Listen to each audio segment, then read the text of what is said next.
Welcome to Winchester, the first capital of England, and one of the most important cities in the country's history.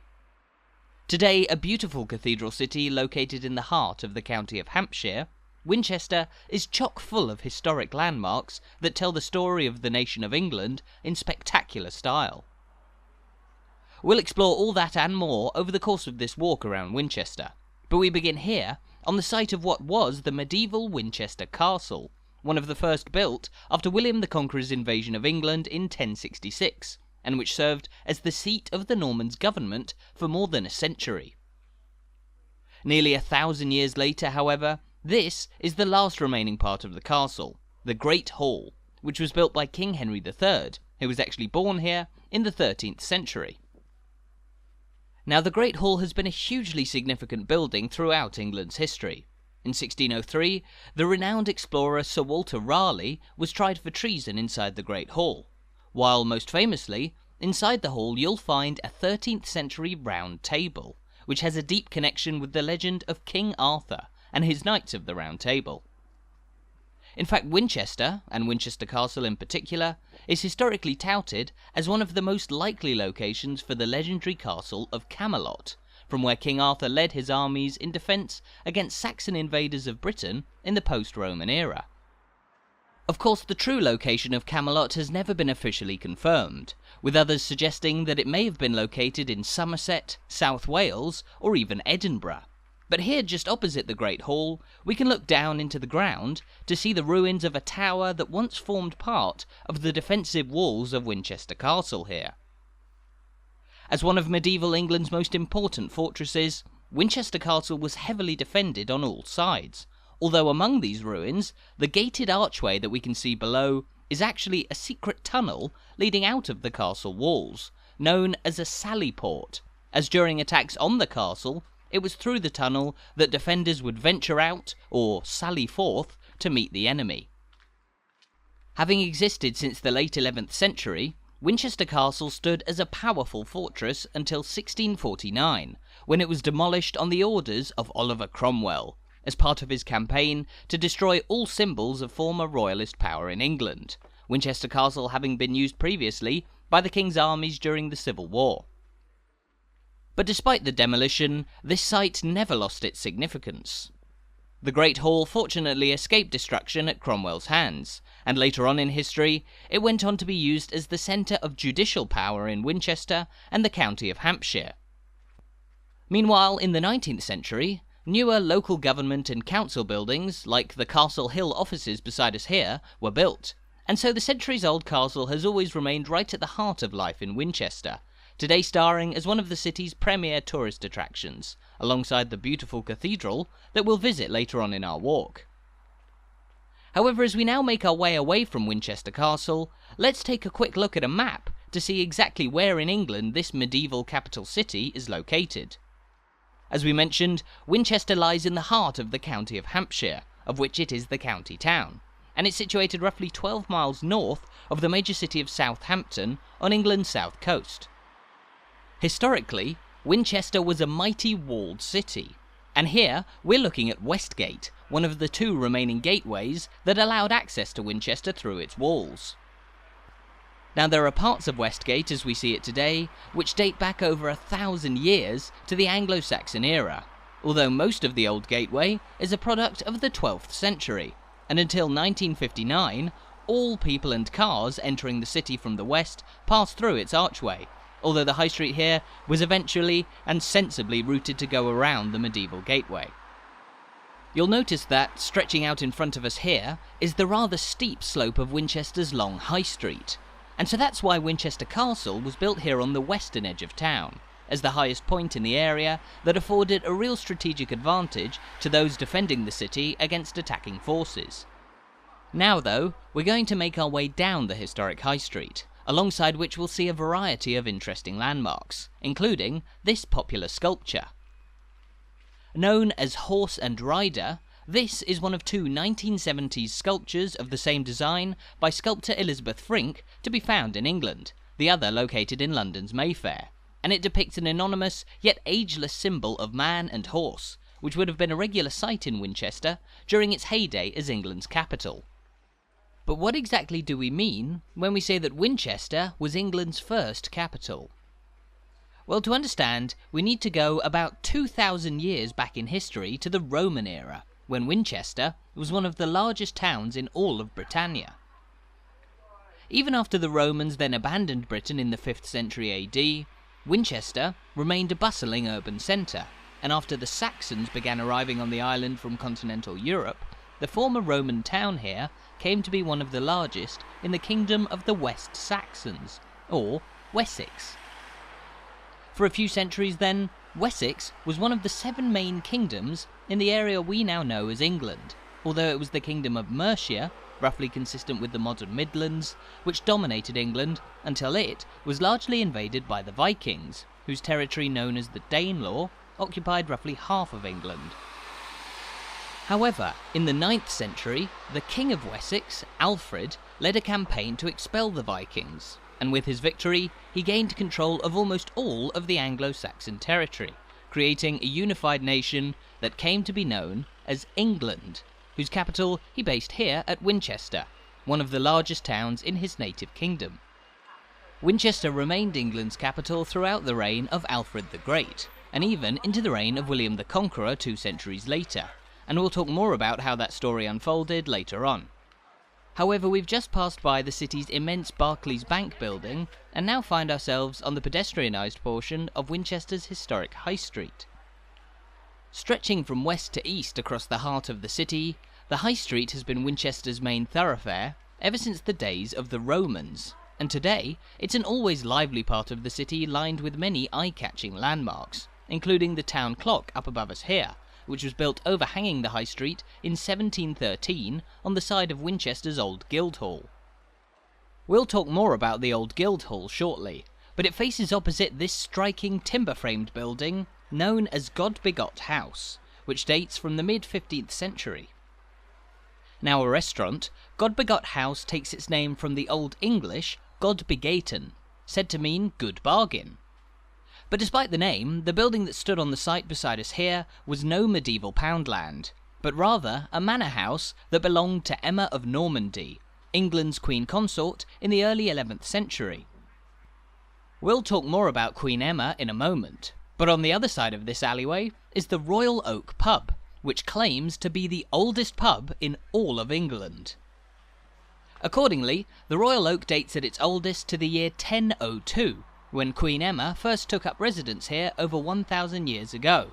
But in all truth, the Royal Oak likely only became a pub much later in history, the earliest records of it being a so-called brew house dating to the 17th century. Walking around the rear of Godbegot House before we make our way back onto the High Street, the 11th century building that stood on this site was gifted to Queen Emma upon her marriage to the King of the English, Ethelred the Unready.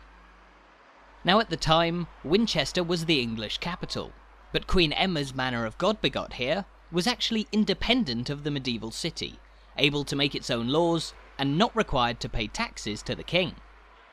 Emma's legacy was significant, and her son, Edward the Confessor, became the penultimate Anglo-Saxon English king before the arrival of the Norman William the Conqueror onto these shores in late 1066. Passing by the Old Guildhall once again, it was just a few steps away from here that William the Conqueror then built a palace at the heart of his new capital, beside the High Street, where Winchester's markets have historically been held for centuries. Now, markets have been held in Winchester for as long as there have been people living here, but commercial activity really began to cement itself here on the High Street in the late medieval era, and to signal the place where markets were held, this exquisite cross was built as a marker in the early 15th century. Known as Winchester's High Cross, or Buttercross for the dairy markets that were situated around it, this beautiful landmark is one of the best preserved medieval market crosses in England, and much loved by the people of Winchester, so much so that back in 1770, a riot broke out among citizens when a Georgian-era developer made plans to remove it. But we'll now make our way off the High Street towards the enormous Winchester Cathedral, separated from the city's main thoroughfare by this lane, known as the Square, on which we find the small, but no less historic Church of St. Lawrence, which is believed to be over 950 years old. While it's topped with a taller tower dating from the 15th century, the church was originally built back in the year 1069, when it was constructed to serve as the chapel inside the palace of William the Conqueror. The Norman-era stonework that we're looking at here is among the oldest in the city, while you'll find remains of the structure of William's palace in the covered part of this lane just beside us here. Of course, when he invaded England and became king, William cemented his authority over the nation by building symbols of his power all over the country, and in its capital, he built the mighty Winchester Castle and the palace that stood right at the heart of the city here, although the king's palace was fairly short-lived, destroyed during a major attack on Winchester in the year 1141. By that point, Winchester had begun to lose its status as England's capital, as the Norman kings had their hearts set on centring their kingdom at London. But this city remained one of the most significant in the medieval nation. The small St. Lawrence's Church there, still used as the place where each new Bishop of Winchester, the fifth most senior in the Church of England, traditionally comes to pray before being enthroned at the cathedral just a short distance away. Now the cathedral, one of the largest not just in England but all of Europe, remains a focal point in Winchester even in the 21st century, and has been at the heart of the city's history for the best part of 1,000 years now. As one of the country's oldest and most important cities, there's so much to discover in Winchester, and the City Museum just off the High Street here holds the keys to many more fascinating stories linked with the city, from the Roman era to the reign of Alfred the Great, and even the city's close links with the famed author Jane Austen, who died just a few streets away from here in 1817. We'll talk more about the Romans, Alfred and Jane Austen as we continue our walk through Winchester, but we've now entered the luscious park that spreads out in front of the city's mighty cathedral. On a wonderful afternoon like this, the grass is always busy with people relaxing in the sun or the shade of the trees. However, while the scene that we see today is a rather calm and leisurely one, the historic religious building that stands at the end of this tree-lined path stands on a par with many of England's most important buildings, both on account of its immense size and its role in the country's history, having been the place of countless royal burials in the medieval era. A staggering cathedral of beautiful design, Winchester Cathedral as we see it today dates at its oldest from 1079 AD, and it was remodelled and expanded over the course of 5 centuries, incorporating 7 different styles of architectural design, the most of any English cathedral. Notably, Winchester Cathedral, which we can see stretching off into the distance, is also the longest medieval cathedral in all of Europe, and the 6th largest in the UK today. Much of the exterior here is Gothic in design, dating from between the 12th and 15th centuries, while the central tower that we can see poking out on top of the cathedral is even older, built during the reign of William the Conqueror, as well as that of his son and successor, William II, who is actually buried inside Winchester Cathedral here. We'll talk more about the many royal burials in the cathedral in a moment, but facing the cathedral just here, there also stands a memorial to the men who lost their lives while serving in the King's Royal Rifle Corps during the First and Second World Wars. The King's Royal Rifle Corps, who have a history dating all the way back to 1756, were garrisoned at Winchester's Peninsula Barracks behind the Great Hall of the castle. But out in front of the cathedral, there also stands a separate memorial here to all those local men of Winchester and the county of Hampshire as a whole who died fighting in the 2 World Wars. Inside the mighty cathedral before us, meanwhile, you'll find further war memorials, alongside a large number of tombs which house, or once housed, the bodies of some of the most prominent figures in medieval England. Including William II, also known as William Rufus, no less than 7 English kings were buried inside Winchester Cathedral here, including King Canute, also the King of Denmark and Norway, and Alfred the Great himself, who was buried here in 899 AD, but whose tomb was later moved to the monastery of Hyde Abbey just outside the city walls.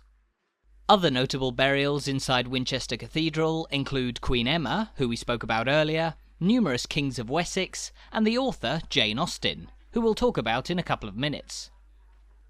Now, however, we're passing through the gorgeous archways of the cathedral's flying buttresses here, which were added to the building actually very recently, in the early 20th century, to protect it from collapse. Of course, at well over 900 years old, Winchester Cathedral has been subject to countless restorations through the centuries, but amazingly, this isn't the first church building to have stood on this site at the heart of the city. As we now wander out into the tranquility of the cathedral close, we can gaze up at the Norman tower that stands at the heart of the building, which is laid out in the shape of a cross. In the 7th century, however, a much smaller, cross-shaped church was built just a few yards to the north of the modern cathedral. Built by King Kenwal of Essex around 648 AD, it was known as the Old Minster, and from the year 662 onwards, it became the cathedral church of the new Diocese of Winchester, which was one of the richest and largest in any of the medieval English kingdoms, stretching far across Wessex, from the English Channel all the way up to the River Thames. That original church was a pioneering point for the spread of Christianity across Wessex, although it was eventually replaced on a much larger scale by the present cathedral, as William the Conqueror established new buildings befitting the capital city of his new kingdom. The cathedral is of course the central focus when it comes to religious buildings in Winchester, but out here in the cathedral close, you'll find a number of other striking landmarks with a long religious history, such as this building, known as the Deanery, which was built in the 13th century as the Prior's House, for the man in charge of the monks who lived and worked at the Priory of St. Swithin, based at Winchester Cathedral. However, following Henry VIII's dissolution of the monasteries in the mid-16th century, the Prior's House ended up being mostly rebuilt into the modern Deanery, although the arched entrance to the building is an original medieval feature that remains. Now, the calm and pristine cathedral close here is historically the property of the bishop, separate to the jurisdiction of the city of Winchester, although still located within the bounds of the city walls. Here, we find some of the oldest buildings in the close, the long timber-framed edifice beside us being the rather long Pilgrims Hall, which was built over 700 years ago in the year 1308, and amazingly, it was even once longer than it is today, having served as a guest house for pilgrims who journeyed from afar to visit the cathedral. Adjoining it here, meanwhile, is the gorgeous 15th century built Cheyney Court, originally known as the Bishop's Courthouse, as it was the residence of the Bishop of Winchester himself. These historic timber-framed buildings today actually form part of Winchester's modern Pilgrims School, founded in 1931, and which is one of two historic schools that you'll find in this part of the city, the other being the famed and prestigious Winchester College, located just outside the city walls. So we'll now make our way in that direction, passing through Priory Gate here, also built in the 15th century, and which serves as an internal gate within the city walls, giving access to the cathedral close. The actual way out of the walled city is through Kingsgate here, the second of Winchester's two surviving medieval gates, which was built around the 14th century. Interestingly though, Kingsgate stands on the site which may have been occupied by one of the original gates to the Roman town of Winchester, built nearly 2,000 years ago, although the medieval gate that we know today is also notably home to a bookshop on the ground floor, and just above us, an entire church, the medieval church of St. Swithun-upon-Kingsgate. The church, which is dedicated to St. Swithin, the patron saint of Winchester Cathedral, who we'll talk more about later on, is actually the second church to have existed above Kingsgate, having originally been built in the 13th century, before it and the gate beneath it were destroyed in a fire in the year 1264. Still, the church was rebuilt on the first floor above the entrance to the city, and now forms part of the fabric of Winchester's city walls, which we now find ourselves outside, on College Street. College Street, as you'd expect, takes its name from Winchester College, which we'll find just a few doors down from here. But it was in this row of rather fetching Georgian houses just outside the city walls that the famed author, Jane Austen, lived out the last days of her life, before her death at the age of just 41 years old in 1817. The writer of iconic novels including Emma, Sense and Sensibility, and of course Pride and Prejudice, Austen, a modestly successful author during her lifetime, moved to Winchester after her health began to fail, following 8 years living at her beloved house in the nearby village of Chawton. After moving to this house in the city, she received medical treatment, but within a few months she sadly passed away, and was buried in Winchester Cathedral, although since her death, her acclaim as a writer has risen dramatically in the English-speaking world. Now, just beside Jane Austen's last dwelling, we find one of the grandest houses on the outskirts of Winchester's walls, the mighty Headmaster's house, which of course belongs to the historic Winchester College. Now, the Headmaster's house was built in 1842, fairly recently compared with the illustrious history of Winchester College, which is said to have the longest continuous history of any school in England. Founded 640 years and around 1 million parents' evenings ago in the year 1382, Winchester College was established by a man named William Wykeham, who was both the Bishop of Winchester and the Lord Chancellor of England, the highest office in the land at the time. The establishment of Winchester College came just 10 years after the end of the Black Death, and Wykeham's aim was to educate boys who could then go out into the world and serve society, and replace the members of the clergy and government who'd been lost to the plague. And as we pass by the beautiful Porter's Lodge, one of the school's main entrances, with more than 6 centuries of history now under its belt, Winchester College is today regarded as one of the most prestigious schools not just in England, but the entire world. The school is older than Eton, Harrow, Charterhouse, and pretty much all of the country's most famous public schools. And for the vast majority of its history, it's been a boarding school only for boys, although between 2022 and 2024, the school is beginning a process wherein girls will begin attending for the first time in its 640 years of history. New students will join the thousands and thousands of past alumni, who are known as Wykehamists after the school's founder, and who include everybody from leading politicians, including Geoffrey Howe and Rishi Sunak in recent years, to film directors, journalists, military leaders, and even archbishops, including 3 archbishops of Canterbury. Behind these walls on the opposite side of College Street, meanwhile, we'll find the residence and office of the Bishop of Winchester in the modern day. As we mentioned earlier, the Bishop of Winchester is the 5th most senior bishop in the Church of England, and in the medieval era, the bishop was among the wealthiest and most powerful men in the country. Today, the bishop resides inside the 17th century bishop's house that we can see inside the gates here. But historically, as one of the most powerful figures in the country, the Bishop of Winchester lived in a great palace, known as Wolvesey Castle, which is situated just behind the modern bishop's house. Wolvesey Castle today lies in ruins, however, and its remains, pictured here, date largely from the 12th century. You can visit the ruins of Wolvesey Castle inside the city walls by following this path past the playing fields of the city's Pilgrim School, which sit beside a place that held an especially high status in English history. Between the 12th and 17th centuries, Wolvesey Castle was visited by archbishops, monarchs, and more. And most famously, in 1554, the palace hosted the great banquet in celebration of the wedding of Queen Mary I and the future King Philip of Spain. But having now made our way past the historic Winchester College and the residence of the Bishop of Winchester just across the road from it, we now find ourselves slightly detached from the centre of Winchester, walking outside the walls on the city's southeastern corner. Now, we've spoken much about Winchester's walls on this walk, and the historic defences are beautifully preserved on this side of the city. The walls that we see beside us today are over 700 years old, but they're only the most recent in a succession of defences that were built around Winchester over the centuries.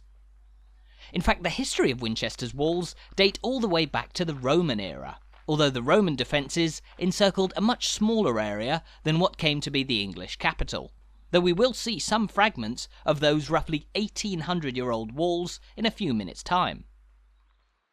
Those Roman walls continued to form part of the city's defences well into the era of William the Conqueror, but it was under Alfred the Great in the 9th century that the walls were modernised and extended significantly, as Winchester cemented itself as the capital of Wessex, and then the United Nation of England.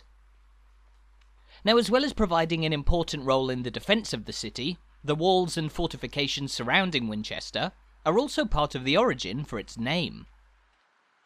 Before the arrival of the Romans, Winchester is thought to have been known by native Britons as Wenta, possibly deriving from a Celtic word referring either to a central market or meeting place for a tribe, or the white colour of the chalk ground on which Winchester rests.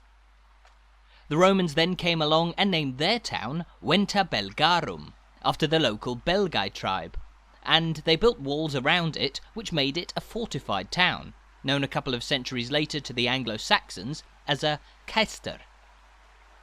As a result, under Alfred the Great, this capital city was known as Wintancester, which means Fort Wenta, and which evolved over the following centuries into Winchester. And through all those changes over the course of thousands of years, Winchester has always been bounded on its eastern edge here by this beautiful little river, the crystal clear River Itchen. Flowing for 26 miles from north to south through the spine of Hampshire, the Itchen as we see it here has a wonderfully calming pace, with a fairly shallow depth as we can see through the water's surface. However, about 12 miles downstream, the Itchen flows through the city of Southampton, by which point it widens and deepens significantly as it snakes its way towards the estuary of Southampton Water, which empties out into the Solent just north of the Isle of Wight. Today, the path alongside the Itchen is one of the loveliest places in all of Winchester, separated from the hustle and bustle of the city centre by the walls, and featuring beautiful views across the water to some gorgeous riverside gardens. Historically, however, the presence of the river and the fresh water it provided was one of the reasons that Winchester was originally settled by people, and when the Romans came along, they rerouted the Itchen through this artificial channel we're walking beside, situated just outside the city's walls. Now, while the Romans were the first to build defensive walls here, as Winchester's status grew under Alfred the Great, the danger from attacking forces became ever greater too. Alfred ordered the strengthening of his capital's walls to guard against attack from the Danes, who dominated England at the time, but this wasn't the last time that Winchester would come under threat. A couple of hundred years later, in the 12th century, much of the city that we've walked around so far, including William the Conqueror's Great Palace, was destroyed during an event of 1141 known as the Rout of Winchester, which came as a part of the medieval English Civil War, known as the Anarchy. In the 17th century, meanwhile, the civil war between the Parliamentarians and the Royalists also saw Winchester come under attack, the city having started out the conflict as a Royalist stronghold, while the rest of Hampshire was actually staunchly Parliamentarian. Surrounded, Winchester quickly fell to the Roundheads by the end of 1642, the first year of the Civil War, yet within a year it returned to Royalist hands, remaining a stronghold of the king until a siege led by Oliver Cromwell in 1645, which later inspired him to demolish the grand old Winchester Castle. With all those centuries of history in mind, it's remarkable to think that there's still so much heritage on display around Winchester for us to see, from the mighty cathedral to the castle's great hall, the remains of the city walls and gates, and so much more. And while cities like York, Chester and Lincoln rightly draw in millions of visitors for their beautiful medieval heritage, Winchester here is actually rather underrated, with a wealth of incredible history that makes it a fantastic place to visit, and a bustling, affluent community which helps it to rank among the best places to live in Britain today. Just beside the lovely riverside walkway, meanwhile, we can find the oldest relic of all on Winchester's streets, the last remains of the Roman walls that surrounded the town of Wenta Belgarum. Though they might not look like much, these stone remains are around 1800 years old, and were built in the 3rd century to replace the Romans' original wooden defences around their settlement. As we mentioned earlier, the Roman stone walls went on to survive in large parts for at least another 1,000 years, even used as part of the boundary wall for William the Conqueror's 11th century castle. Now, the castle, where we began our walk, is situated right on the opposite side of the historic walled city from the River Itchen, which is crossed by the fetching City Bridge, or more popularly, St Swithin's Bridge here. A bridge has spanned the Itchen at this point for around 1500 years, but the current crossing was built in 1813, and it takes its name from the patron saint of Winchester Cathedral, St Swithin, an important figure in this city and across Hampshire. St Swithin, a former bishop of Winchester who restored many churches in the city back in the 9th century, is perhaps best known today for his feast day, celebrated on the 15th of July, and according to popular legend, if on that day it rains on St Swithin's Bridge here in Winchester, that means it will continue to rain for a further 40 days through the summer. So, the bridge here is a handy place to get a heads up on the weather, while just across the road here behind the bridge there stands the City Mill, which is said to be the oldest working watermill in the entire country. The watermill has existed here over the Itchen since at least 932 AD, and while the current building was rebuilt in part in the 18th century, much of its interior dates from the medieval era, yet another hidden gem of history to be found on the streets of this enthralling city. Now though, we've made our way up from the riverside and back into the historic walled city of Winchester, walking here at the end of the Broadway, part of the same road as the High Street that stretches all the way across the heart of the city from Westgate that we saw at the start of our walk. The layout of Winchester's main streets in part still resembles what the Roman town of Venta Belgarum would have looked like, although ever since then, the city has become filled with relics of pretty much every century of history since the Romans left Britain, its historic reputation as England's first capital still on clear display to this day. And of course, Winchester gained that title as the nation's first capital city when what would later become England was first united by the King of the West Saxons and then King of the Anglo-Saxons, Alfred the Great. Alongside William the Conqueror, Henry VIII, Queen Victoria and more, Alfred the Great without doubt ranks as one of the most significant monarchs in English history, not only for his role in effectively unifying the nation as one kingdom, but for laying the groundwork for the modern England that we know today. Today, Alfred the Great is best remembered by this spectacular 17-foot tall statue in Winchester, which was erected in 1899 to mark 1,000 years since his death. Alfred, often referred to as the first English king, was responsible for driving the Danes back from the kingdoms of Mercia and Wessex, as well as the creation of military strongholds around his kingdom to prevent against future invasions, the development of the nation's legal system, and the propagation of educational facilities around England, most notably encouraging teaching to take place in the English language rather than Latin. That was Winchester and England in the Anglo-Saxon era, but things are very different now, and while we've seen plenty of striking medieval history around this former capital, let's finish our walk around Winchester by admiring a more modern city landmark, the huge Guildhall. Opened in 1873 as a replacement for the smaller building we saw earlier on, the sprawling Victorian Guildhall is today a dominant presence at the end of the High Street here, though despite its relatively modern nature, there's still plenty of history behind this building, as it was constructed on the site of the medieval St Mary's Abbey, originally a nunnery founded by Alfred the Great's wife. That just goes to show, wherever you venture in Winchester, you'll find centuries of enthralling history, and I hope you've enjoyed discovering the incredible legacy of England's first capital as we've walked around the city today. However, that now brings us to the end of our walk around Winchester. Thank you so much for watching. I really hope you enjoyed this video, and I hope you're now looking forward to visiting this fabulous city for yourself sometime soon.